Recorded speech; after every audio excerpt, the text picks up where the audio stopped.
പറയുകയാണ്, ഭാര്യ ഭർത്താക്കന്മാർ തമ്മിൽ പിണക്കമുണ്ടായാൽ വല്ലാത്തി തഖാഫൂന നുശൂസഹുന്ന ഫഇദൂഹുന്ന വഹ്ജുറൂഹുന്ന ഫിൽ മലാജിഇ വദ്രിബൂഹുന്ന ഫഇന്ന തൈനകും ഫലാ തബ്ഗൂ അലൈഹിന്ന സബീലാ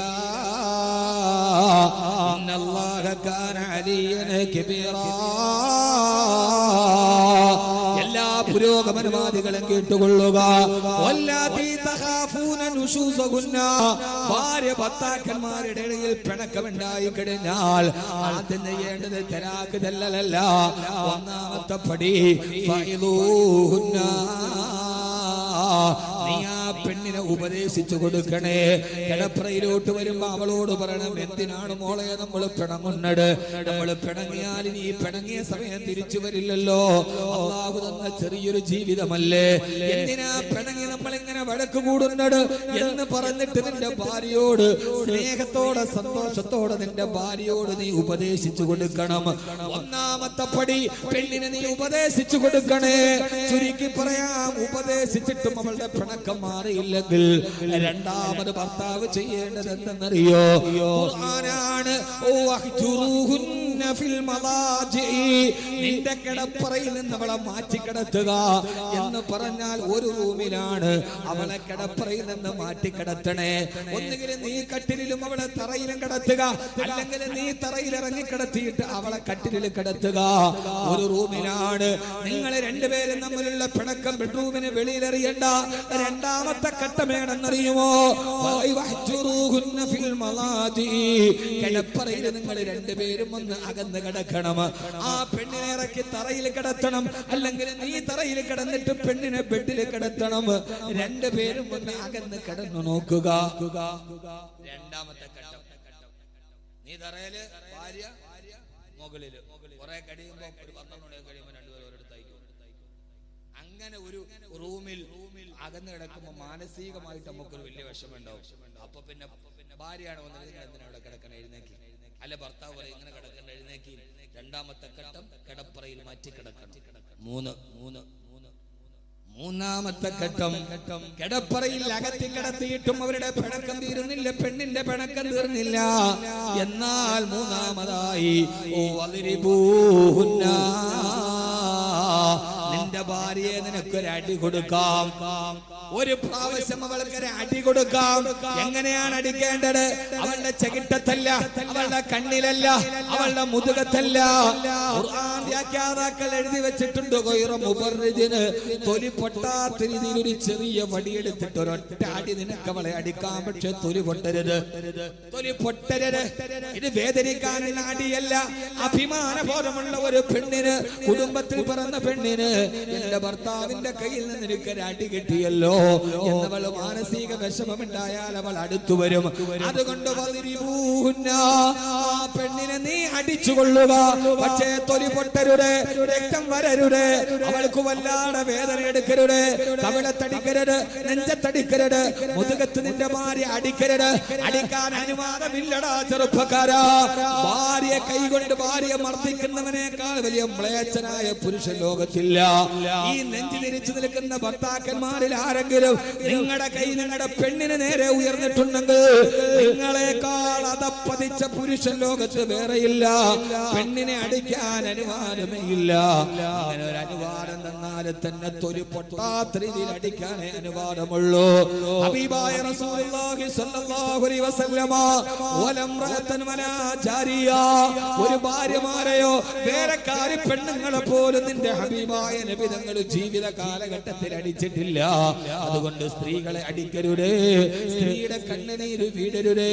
സ്ത്രീയെ ഭാര്യ മർദ്ദിക്കുന്നവനേക്കാൾ വലിയ അതപ്പതിച്ചവൻ അവൻ ലോകത്തു മറ്റാരുമില്ല. നിനക്കടിക്കണമെങ്കിൽ തന്നെ ഒറ്റ അടി അടിക്കാം. മൂന്നാമത്തെ ഘട്ടം അടി കൊടുക്കാം. അതെന്തിന്? ഒരു പേടിയുള്ളൊരു പെണ്ണ് വല്ല ഭർത്താവ് അടിച്ചല്ലോ പടച്ചോനെ എന്ന് വിചാരിച്ച് അടിച്ചേക്ക് വരും. അവിടെ ഖുർആൻ നിർത്തുകയാണ്. സാധാരണ ഒരടി കൊണ്ടാൽ അവൾ വഴിപ്പെടാറാണ് പതിവ്. അവൾ നിനക്ക് വഴിപ്പെട്ടെടുത്തേക്ക് വന്നാൽ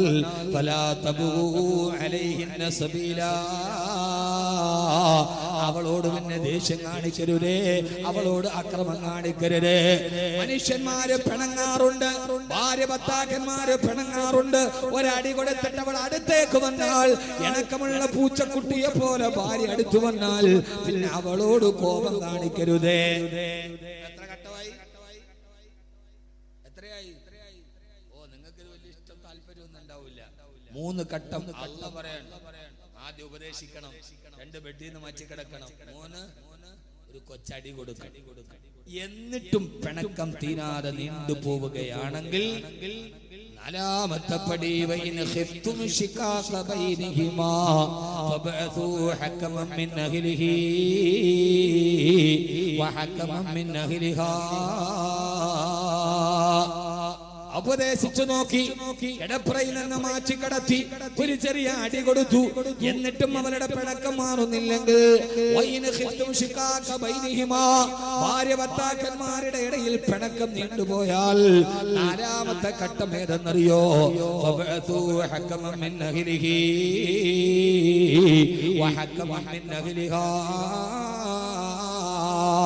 നിന്റെ ഭാര്യയുടെ കുടുംബത്തിൽ നിന്നൊരാളെ തിരഞ്ഞെടുക്കുക, നിന്റെ കുടുംബത്തിൽ നിന്നൊരു മധ്യസ്ഥനെ തിരഞ്ഞെടുക്കുക. 2 പേരുടെയും കുടുംബത്തിലെ മധ്യസ്ഥന്മാര് വഴിയൊരു ചർച്ച നടത്തുക. വീട്ടിലറിഞ്ഞല്ലോ റബ്ബേ, വെളിയിൽ ഒരാൾ അറിഞ്ഞല്ലോ റബ്ബേ, ഇതുവരെ ഞങ്ങളുടെ ഇടയിലായിരുന്നു, വെളിയിൽ ഒരാൾ അറിഞ്ഞു എന്ന് മനസ്സിലായി കഴിഞ്ഞാൽ ഖുർആൻ പറയാണ്, ആ ഭാര്യ ഭർത്താക്കന്മാരിടയിൽ കൂടിച്ചേരണമെന്ന് റബ്ബ് തീരുമാനിച്ചിട്ടുണ്ടെങ്കിൽ മധ്യസ്ഥന്മാരുടെ ചർച്ചയോടുകൂടി ഭാര്യ ഭർത്താക്കന്മാരുടെ പിണക്കം അവസാനിച്ചവർ ഒന്നിച്ചാകും. എന്നിട്ടും അവസാനിച്ചില്ലെങ്കിൽ, മധ്യസ്ഥന്മാരെ ചർച്ച ചെയ്തിട്ടും അവസാനിച്ചില്ല, എന്നാൽ 5ാമത്തെ പടിയായി ഭർത്താക്കന്മാരെ ആദ്യം അനുവാദമില്ല തലാക്ക് പറയാൻ ഉപദേശിക്കണം, ആറ്റിക്കടത്തണം, അടി കൊടുക്കണം, പൊട്ടാത്താടി, പിന്നെ മധ്യസ്ഥന്മാരെ കൊണ്ട് ചർച്ച നടത്തണം. 4 ചെയ്തിട്ടും ഈ പിണക്കം തീർന്നില്ലെങ്കിൽ അടുത്തതായി നീ എന്ത് ചെയ്യണം? അടുത്തായിട്ട് എന്ത് ചെയ്യണം? അടുത്തതായിട്ട് നീ അവളോട് ഒരു തലാക്ക് ചൊല്ലണം. 5ാമതാണ് തലാക്ക് വരുന്നത്. ആളുകളോട് പറഞ്ഞു കൊടുക്കും നിങ്ങൾ, സ്ത്രീപക്ഷവാദികളോട് പറയും നിങ്ങൾ, ഫെമിനിസ്റ്റുകളോട്, സഹോദരിമാരോട് നിങ്ങളുടെ തെറ്റിദ്ധാരണയാണെങ്കിൽ മുത്തലാഖ് എന്ന് പറഞ്ഞാൽ 3 തലാക്ക് ചൊല്ലിയിട്ട് വിടാനല്ല. വിവാഹമോചനത്തിന് ഖുർആൻ പറയുന്ന മാനദണ്ഡം 5ാമത് നീ ഒരു തലാക്ക് ചൊല്ലണേ. തല്ലക്ക് തുക്കി, പിന്നെ ഞാൻ തലാക്ക് ചൊല്ലി. 2 പറയരുത്. 1ാമത്തേത് പറയണം, നിന്നെ ഞാൻ തലാക്ക് ചൊല്ലിയിരിക്കുകയാണ്. എന്തിനെന്നറിയുമോ?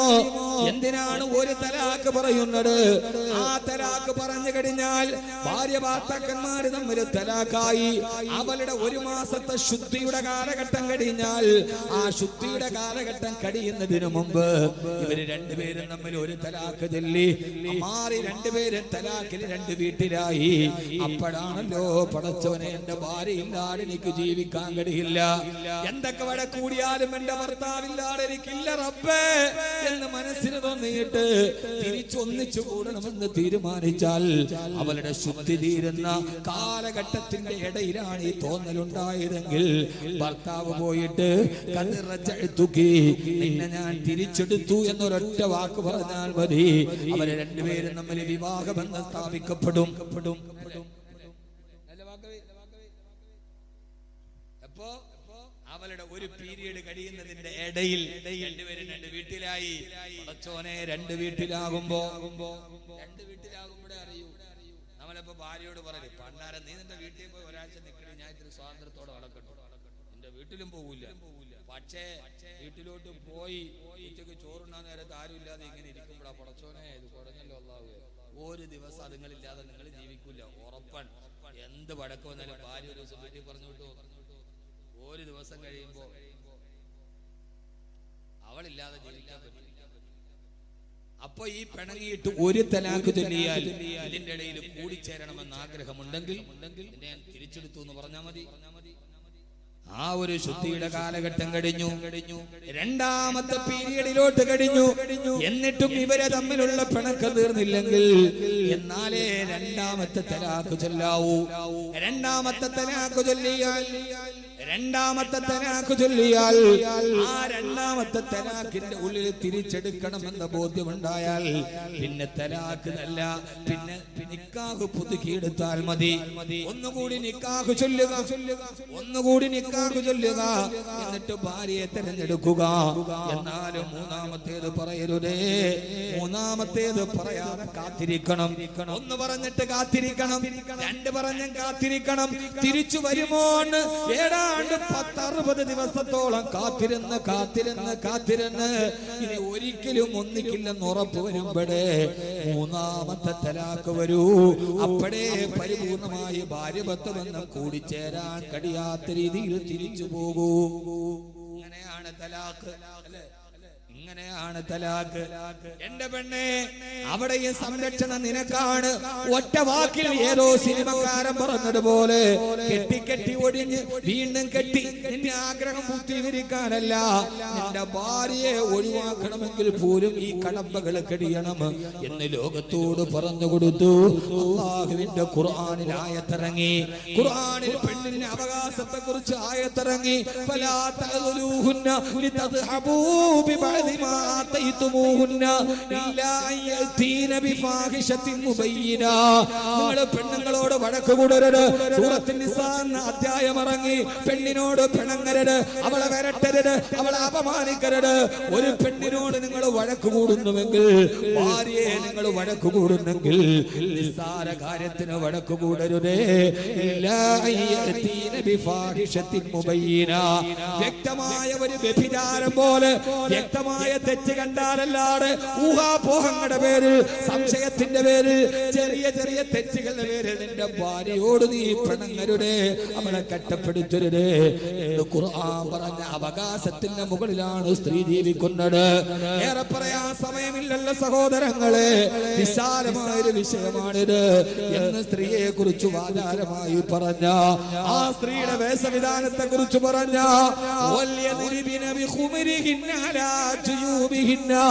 നിന്നെ മൂടുപടത്തെ താഴ്ത്തിയിടണമെന്ന് പറഞ്ഞ അല്ലാഹു ആ പെണ്ണിനോട് പറഞ്ഞത് എങ്ങനെയാണ്? സമയക്കുറവ് കൊണ്ട് ഞാൻ അവസാനിപ്പിക്കുകയാണ് സഹോദരങ്ങളെ. അവകാശങ്ങൾ വകവെച്ചു കൊടുത്ത് ആശീർവദിച്ച് ലോകത്തിന്റെ ബഹുമാനത്തെ വാരിക്കോരി കൊടുത്ത് എന്നിട്ട് അല്ലാഹു പറഞ്ഞു, പെണ്ണേ, നിന്റെ സൗന്ദര്യം അമൂല്യമാണ്, നിന്റെ സൗന്ദര്യം അർത്ഥവത്താണ്. നിന്റെ കാലിൽ കിരിങ്ങുന്ന കൊലുസിട്ടിട്ട് ആ കാലിൽ ഇങ്ങനെ അടിച്ചടിച്ച് നടക്കരുതേ. എന്തുകൊണ്ടെന്നറിയുമോ? മനുഷ്യന്റെ പുരുഷനെ നിന്നിലേക്ക് ആകർഷിക്കുന്ന രീതിയിൽ നടക്കണ്ട. അല്ലാഹു പറഞ്ഞതുപോലെ മാന്യമായ വേഷവിധാനം നടത്തുക. അല്ലാഹു തൗഫീഖ് നൽകി അനുഗ്രഹിക്കട്ടെ. അതുകൊണ്ട് നമ്മുടെ പെൺമക്കൾക്ക് നല്ല വേഷവിധാനം, നമ്മുടെ ആൺമക്കൾക്ക് നല്ല വേഷവിധാനം. ആണുങ്ങളോടും പറയാണ്, വസ്ത്രവും സൗന്ദര്യവും അല്ലാഹുവിന്റെ അനുഗ്രഹമാ. ഈ കാസർഗോഡ് കുട്ടികളെ, നിങ്ങൾ ഈ മുടി മുഴുവനും ഇങ്ങനെ മുകളിലോട്ട് സ്ട്രെയിറ്റ് ചെയ്ത് കാന്തത്തിന് മണ്ണിലിട്ടതുപോലെ നടക്കരുത്. ആഭാസകരമായ ഹെയർ കട്ടിങ്ങുകൾ, ആഭാസകരമായ വസ്ത്രവിധാനങ്ങൾ, അണ്ടർ വസ്ത്രങ്ങൾ മുഴുവനും അണ്ടർ ഗാർമെന്റുകൾ വെളിയിൽ കാണുന്ന ആഭാസകരമായ വസ്ത്രവിധാനങ്ങൾ. ചിലരുടെ അണ്ടർ ഗാർമെന്റ് വെളിയിലാണ്, അവന്റെ പാന്റ് അവന്റെ ദിദംബത്തിന്റെ താഴെയാണ്, അവന്റെ പാന്റ് താടയാണ്.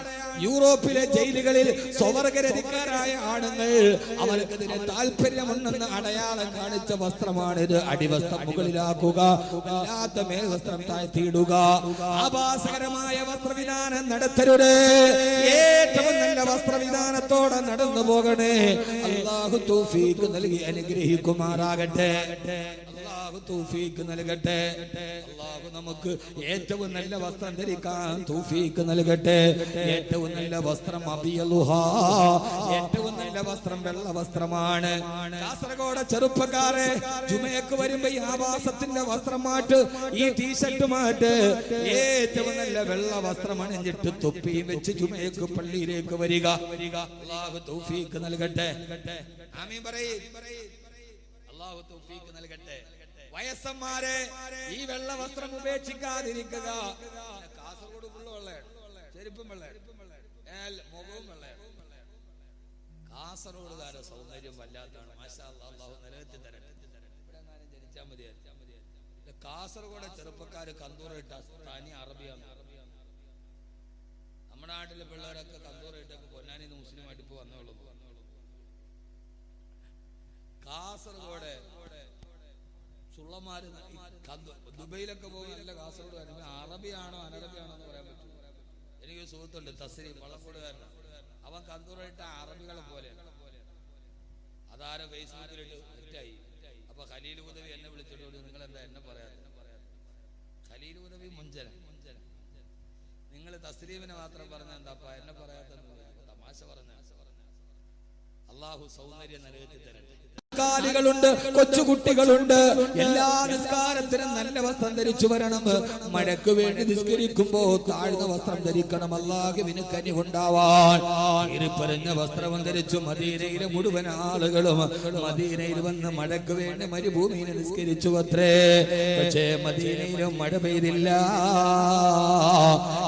നിസ്കരിക്കാൻ പോയി. അവിടെ ഞാൻ സാധാരണ നിസ്കരിക്കുന്ന ഒരു സ്ഥലമുണ്ട്. രാത്രി ഞാൻ ഇശാ നിസ്കരിച്ചുകൊണ്ട് പള്ളിയിലിരിക്കും. അല്ലാഹുവിന്റെ അടുക്കലേക്ക് കൈകൾ ഉയർത്തി ദുആ ചെയ്യുകയാ. മഹാനവറുകൾ പറയുകയാണ്, ഞാൻ അടുത്ത് കിടന്ന് ഉറങ്ങുകയാണെന്നാണ് ഇയാൾ കരുതിയത്. ഞാൻ നോക്കിയപ്പോ ഒരു കറുകറുത്ത അടിമ, ഒരു പകുതി വസ്ത്രം ധരിച്ച അടിമ അയാളുടെ മുകളിൽ കിടത്ത മുണ്ടെടുത്ത് മുസല്ലയിലോട്ട് ഇട്ടിട്ട് 2 റക്അത്ത് നിസ്കരിച്ചു. എന്നിട്ട് അല്ലാഹുവിനോട് ദുആ ചെയ്യുന്നു, അല്ലാഹുവേ അല്ലാഹുവേ യാ റബ്ബ് യാ റബ്ബ് യാ റബ്ബ് യാ റബ്ബ് ഓ അല്ലാഹുവേ നിന്റെ ഹബീബായ നബി തങ്ങളുടെ കുടുംബക്കാർ മുഴുവനും ഇന്ന് നിന്നോട് വന്ന് ദുആ ചെയ്തുവല്ലോ. അവരും മഴയ്ക്ക് വേണ്ടി നിന്നോട് താണു കേണു ചോദിച്ചല്ലോ. നീ അവർക്ക് മഴ കൊടുത്തില്ലല്ലോ അല്ലാഹ്. നിന്റെ ഹബീബായ നബി തങ്ങളുടെ കുടുംബക്കാർ പോലും ചോദിച്ചിട്ട് നീ മഴ കൊടുത്തില്ലല്ലോ റബ്ബേ. അല്ലാഹുവേ നിന്റെ പേരിൽ സത്യം ചെയ്തിട്ട് ഞാൻ പറയാണ്, അല്ലാഹുവേ നീ അവർക്ക് ഇപ്പോ തന്നെ മഴ കൊടുക്കണേ അല്ലാഹ്.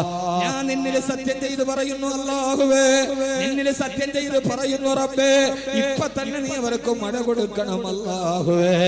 മഹാനവറുകൾ പറയാണ്, ഞാൻ അടുത്തിരുന്ന് ചിരിച്ചു പോയി. ഞാൻ മനസ്സിൽ ചിന്തിച്ചു, മജ്നൂന് പ്രാന്തൻ, ഈ മനുഷ്യൻ എന്താണ് പറയുന്നത്? ഇന്ന് പകൽ അല്ലാഹുവിന്റെ റസൂലിന്റെ കുടുംബക്കാരും ഹബീബായ നബി തങ്ങളുടെ കുടുംബത്തിൽപ്പെട്ട അഹ്ലു ബൈത്തും സഹാബത്തും താബീങ്ങളും അടക്കമുള്ള അല്ലാഹുവിനോട് ഏറ്റവും അടുത്തവര് കൈ കൊടഞ്ഞ് ദുആ ചെയ്തിട്ട് മഴ പെയ്തില്ല. ഈ വടകരത്തെ അടിമ രാത്രി വന്നിട്ട് പറയുന്നു, റബ്ബേ ഞാൻ നിന്നോട് സത്യം ചെയ്ത് പറയാണ്, മദീനയിലും മഴ പെയ്യിപ്പിക്കണേ അല്ലാഹ്.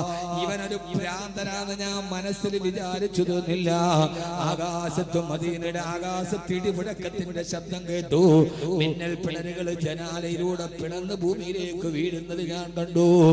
മദീനയിലും മഴയങ്ങട് തിമിർത്ത് പെയ്യാൻ തുടങ്ങി. സഹോദരങ്ങളെ, അവിശ്വസനീയമല്ല, മദീനയിലും മഴ തിമിർത്തങ്ങട് പെയ്യാൻ തുടങ്ങി.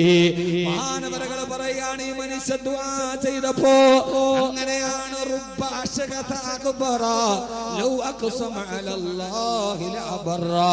പൊട്ടിപ്പിടിച്ച് നടക്കുന്ന, ആര് കണ്ടാലും പരിഗണിക്കാത്ത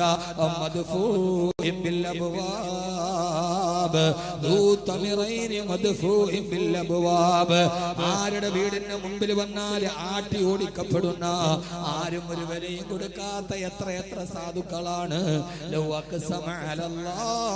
അവർ അല്ലാഹുവിനെ സത്യം ചെയ്തൊരു കാര്യം പറഞ്ഞാൽ അല്ലാഹു അത് സ്വീകരിക്കുക തന്നെ ചെയ്യും. ഈ കറുകറുത്തവന്റെ സത്യം കേട്ടപ്പോ ആകാശത്തും മഴ പെയ്തു അത്രേ.